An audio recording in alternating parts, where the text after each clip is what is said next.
Assalamualaikum dan salam sejahtera. Pada hari ini, saya akan membentangkan analisis sebuah novel yang sangat relevan dengan sosial budaya dan masyarakat hari ini. Novel yang menjadi pilihan saya ini bertajuk Aku Mahu Jadi Hijabista. Hasil nukilan kolaborasi penulis Ain Maisarah dan Shasha Ali. Novel ini diterbitkan oleh syarikat Bling Book pada tahun 2024. Novel ini juga tergolong dalam genre kehidupan dunia remaja sekolah, persahabatan dan cabaran masa muda. Selain itu, novel ini bukan sekadar novel biasa, tetapi sebuah naskah hiburan yang merupakan sebuah kritikan sosial terhadap fenomena media sosial di kalangan remaja. Novel ini memaparkan kronologi kehidupan dua orang remaja, Farah dan Ina di sekolah Seri Bangsa. Sinopsisnya bermula apabila mereka membuat keputusan untuk berhijab. Farah dan Ina dipaksa bertudung oleh Amir iaitu Abang Ina. Segalanya terjadi kerana rahsia gelap yang tercipta. Rentetan kemahuan mahu popular. Akur bertudung, namun rasa keterpaksaan itu amat mencengkam. Tudung dirasakan panas membahang. Tudung juga dijangka menyekat pergerakan. Tanpa disangka juga, mereka dilantik menjadi ikon hijrah sempena sambutan Ma'al Hijrah di sekolah Seri Bangsa. Mereka juga diminta untuk menulis pengalaman penghijrahan di kolom portal Seri Bangsa. Namun, fokus utama penceritaan adalah tentang konflik identiti. Mereka berdua cuba untuk menyimbangi antara tuntutan agama dan keinginan untuk kekal sebagai ikon popular.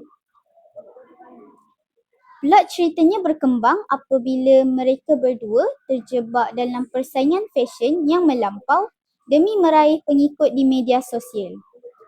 Ketegangan berlaku apabila gaya hidup tersebut mula menjejaskan disiplin sekolah dan ketenangan jiwa mereka. Ia bermula apabila permainan sukan eka air secara rasmi sudah dimulakan. Farah ikut serta dalam permainan yang dikenali sebagai Tug of War sebagai salah seorang wakil tingkatan 5B. Permainan Tug of War diadakan dalam kawasan kolam yang airnya cetek. Whistle ditiup menandakan acara sudah dimulakan. Farah dan rakan-rakan sekelasnya berpadu tenaga menarik tali tersebut.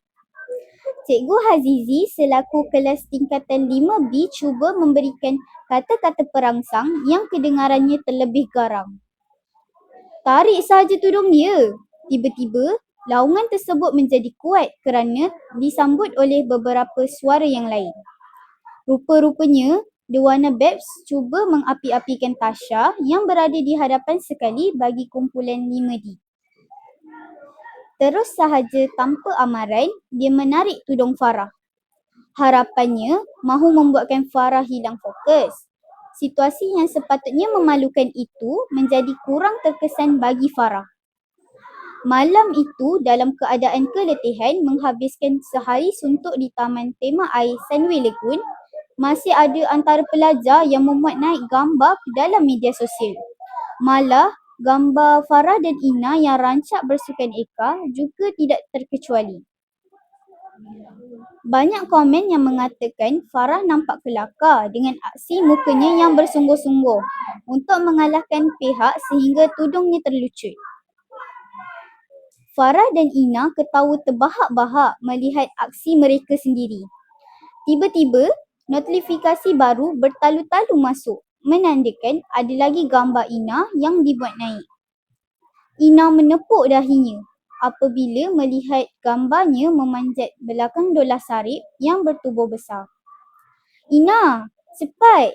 Lihat ruangan chatting di portal sekolah. Periksa email awak juga. Farah dan Ina sememangnya teruk dihentam oleh kebanyakan pelajar yang aktif di laman portal. Seterusnya, saya akan mengulas aspek watak pula. Yang pertama, Farah. Farah merupakan seorang remaja yang kreatif dan mempunyai sifat kepimpinan. Namun, Dia mudah terpengaruh dengan trend moden masa kini. Yang kedua, Ina. Ina merupakan sahabat karib kepada Farah.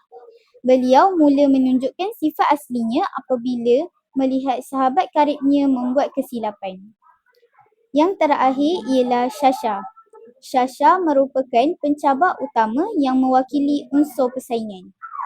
Sekarang, dari aspek latar pula.